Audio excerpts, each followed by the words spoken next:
नमस्कार, मी अंजली दळवी तुम्हा सर्वांचे स्वागत करते.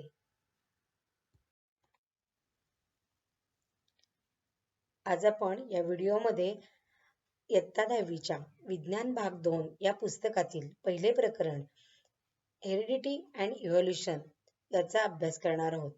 हेरिडिटी म्हणजे काय तर अनुवंशिकता आणि इव्होल्यूशन म्हणजे काय तर उत्क्रांती. या दोन कन्सेप्ट आपण या प्रकरणात पाहणार आहोत.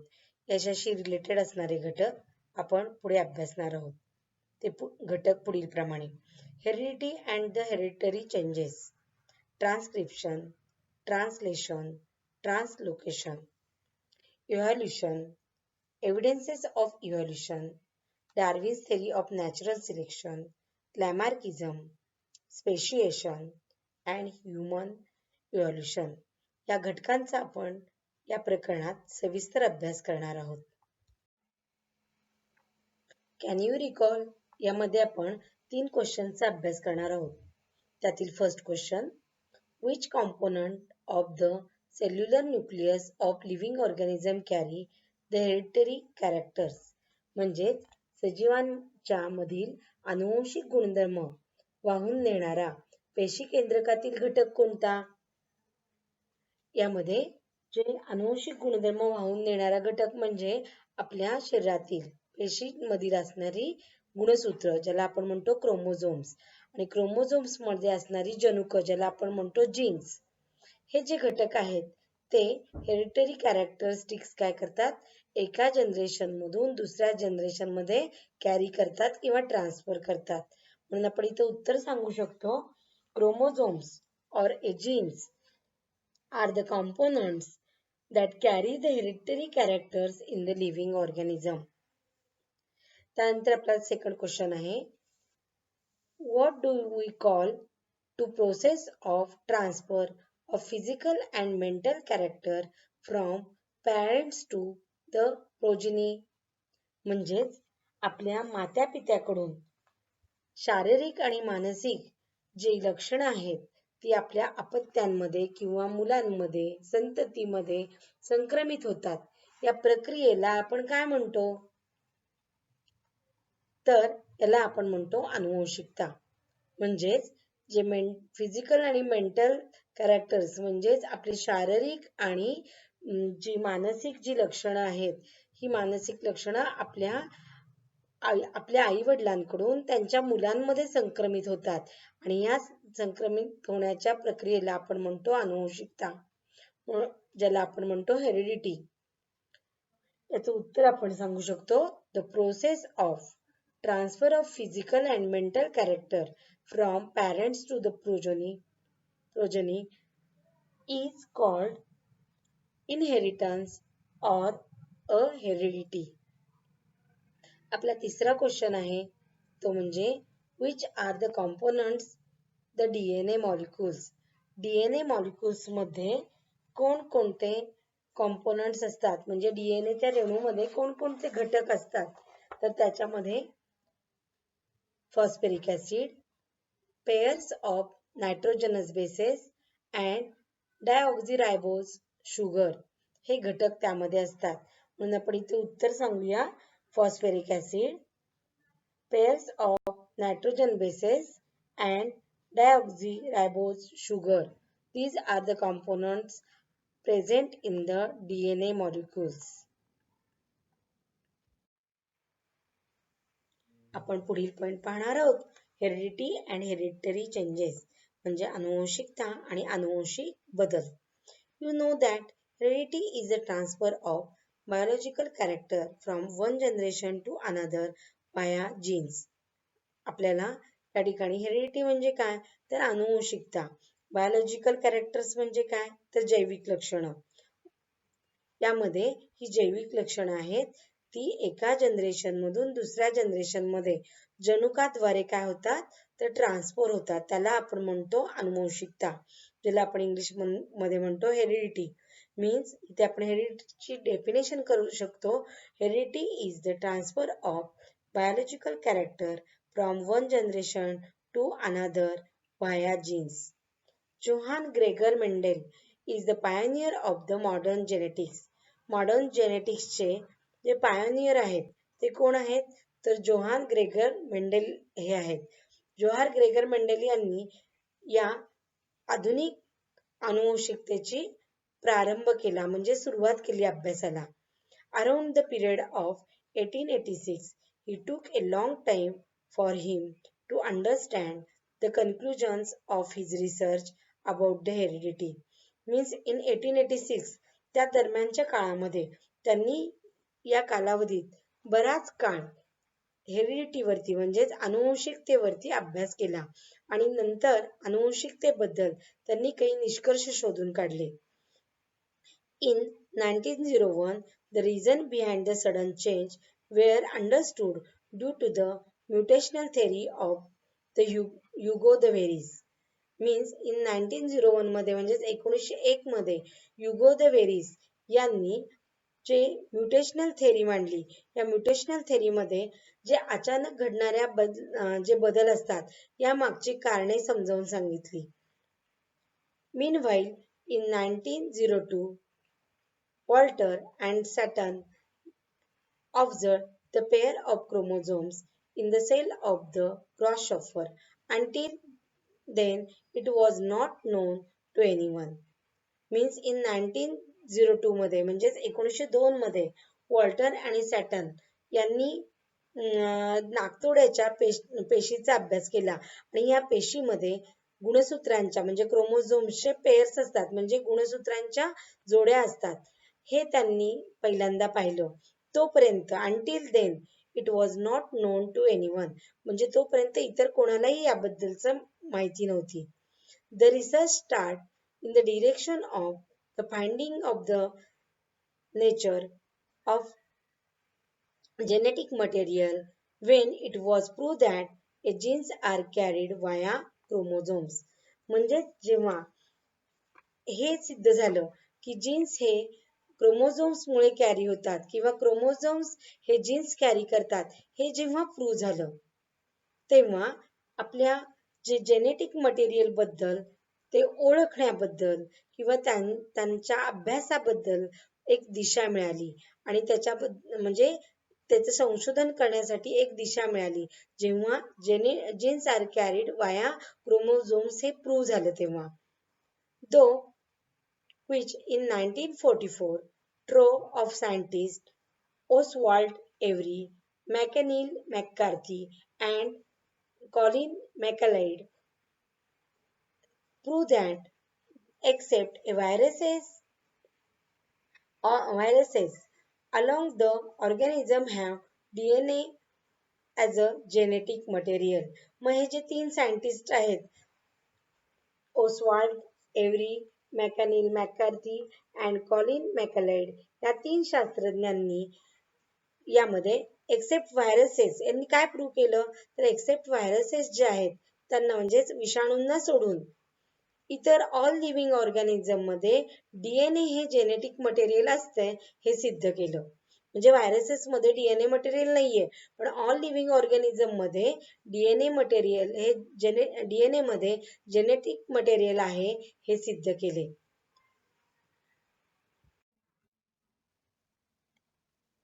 In 1961, the French geneticists Francois Jacob and Jacques Monod proposed the model for the process of protein synthesis with the help of DNA in the bacterial cells.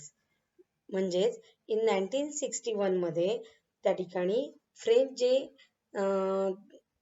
Scientist जे आहेत जे आनुवंशिकतेच्या बद्दल अभ्यास करतात म्हणजे जेनेटिसिस्ट म्हणजे काय तर आनुवंशिकतेबद्दल अभ्यास करणारे वैज्ञानिक जे आहेत त्यामध्ये फ्रँकाइस जेकॉब अँड जॅक मोनॉड यांनी बॅक्टेरियल सेलमध्ये म्हणजे जीवाणूंच्या पेशीमध्ये डीएनएच्या मदतीने प्रोटीन सिंथेसिसची प्रोसेस म्हणजे प्रोटीन सिंथेसिस करण्याच्या प्रक्रियेची प्रतिकृती तयार केली. It helps to uncover the genetic code hidden in the DNA. या प्रतिकृतीच्या मदतीने डीएनए मध्ये जे हिडन जेनेटिक कोड्स आहेत म्हणजे जेनेटिक कोड्स म्हणजे जनुकीय संकेत जे दडलेले आहेत ते उलगडण्यासाठी या प्रतिकृतीचा उपयोग झाला. Thereby, the technique of recombinant of DNA technology is emerged, which has a vast scope in the field of genetic engineering. मग जेनेटिक इंजिनिअरिंग मध्ये या DNA टेक्नॉलॉजीला त्या ठिकाणी तिचा समावेश झाला आणि त्याच्यामध्ये तिला मोठ्या प्रमाणात स्कोप मिळाला किंवा त्याच्यामध्ये त्याचं पुनर्योजन झालं किंवा त्याचा समाविष्ट झाला. The science of heredity is useful for the diagnosis, the treatment, and the prevention of heredity disorder, production of hybrid varieties of animals and plants, and the industrial process in which the microbes are used. या ज्या science of heredity याचा उपयोग वेगवेगळ्या क्षेत्रामध्ये झाला. त्यामध्ये वेगवेगळ्या विकृतींमध्ये diagnosis करणं म्हणजेच काही दोष असतील तर ते शोधून काढण्यासाठी निदान करण्यासाठी त्याचा उपयोग झाला. ट्रीटमेंट अँड प्रिव्हेन्शन म्हणजे उपचारासाठी त्याचबरोबर प्रतिबंधात्मक उपाय करण्यासाठी. हेरिडिटरी डिसऑर्डर म्हणजेच विकृतींमध्ये ट्रीटमेंट करण्यासाठी आणि त्याचबरोबर ते टाळण्यासाठी या सायन्सचा आपल्याला उपयोग झाला. त्याचबरोबर production of hybrid varieties of animals and plants म्हणजे जी संकरित प्राणी किंवा वनस्पती असतात त्यांच्या प्रोडक्शन करण्यामध्ये सुद्धा या सायन्सचा उपयोग झाला. म्हणजे सायन्स ऑफ हेरिडिटीचा आपल्याला उपयोगी पडते. त्याचबरोबर इंडस्ट्रियल प्रोसेस ज्याच्यामध्ये मायक्रोबचा यूज केला जातो म्हणजे वेगवेगळ्या मायक्रोबचा उपयोग हा इंडस्ट्रियल प्रोसेसमध्ये पण केला जातो.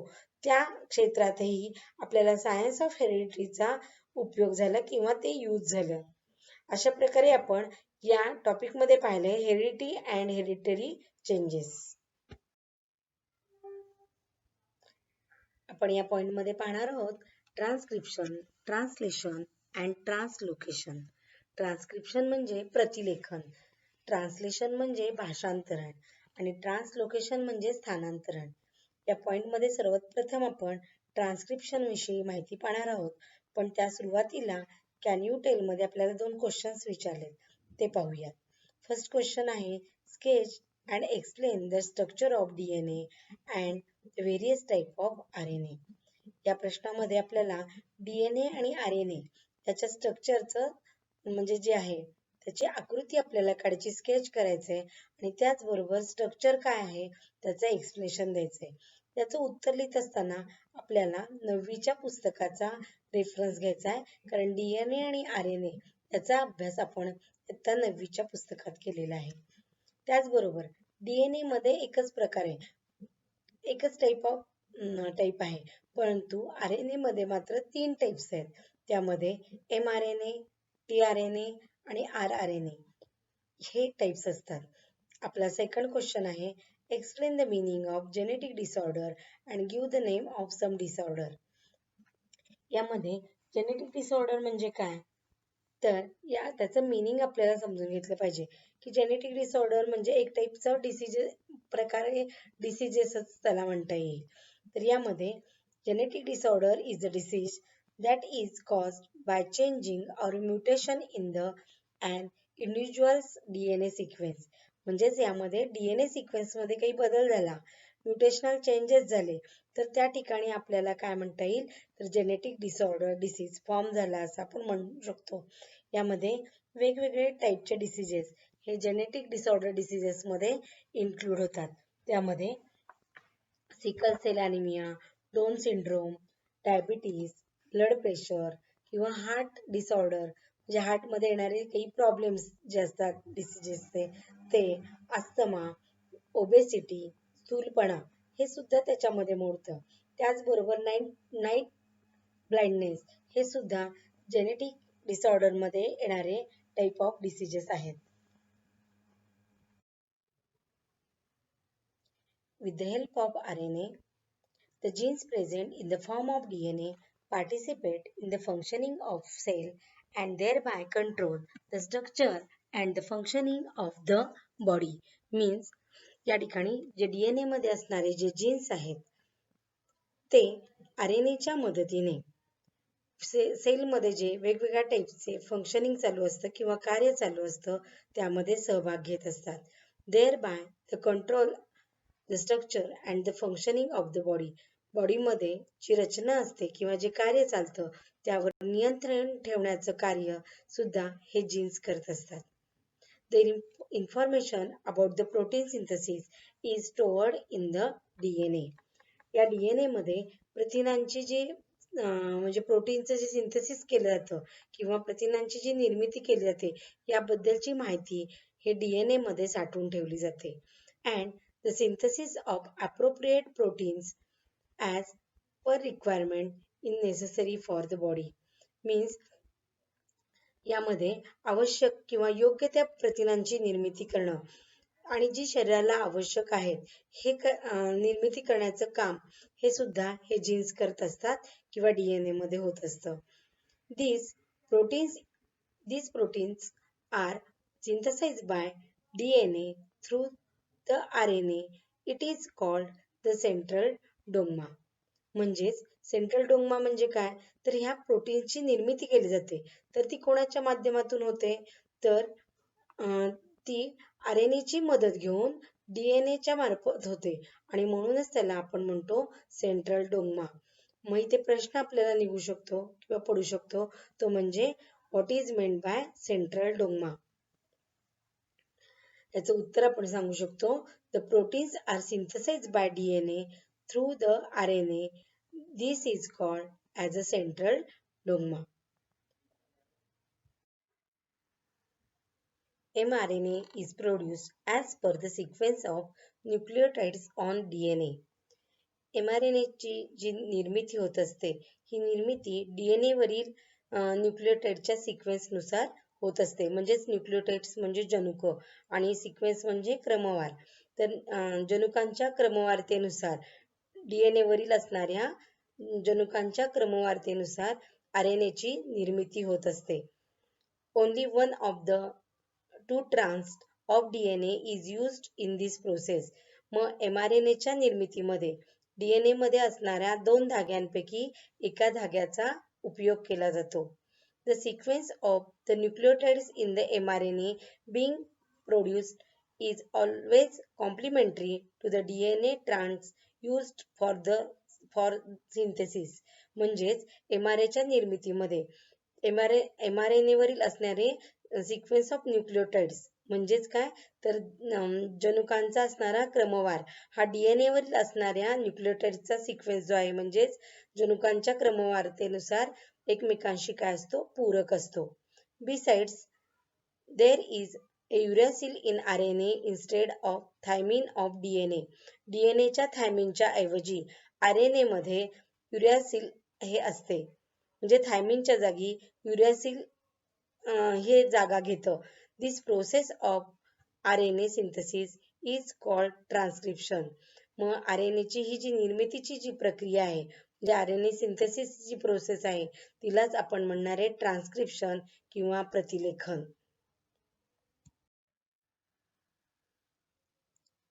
आज आपण या व्हिडिओमध्ये इयत्ता 10वीच्या विज्ञान भाग 2 या पुस्तकातील पहिलं प्रकरण हेरिडिटी अँड इव्होल्यूशन यातील 2 घटकांचा अभ्यास केला.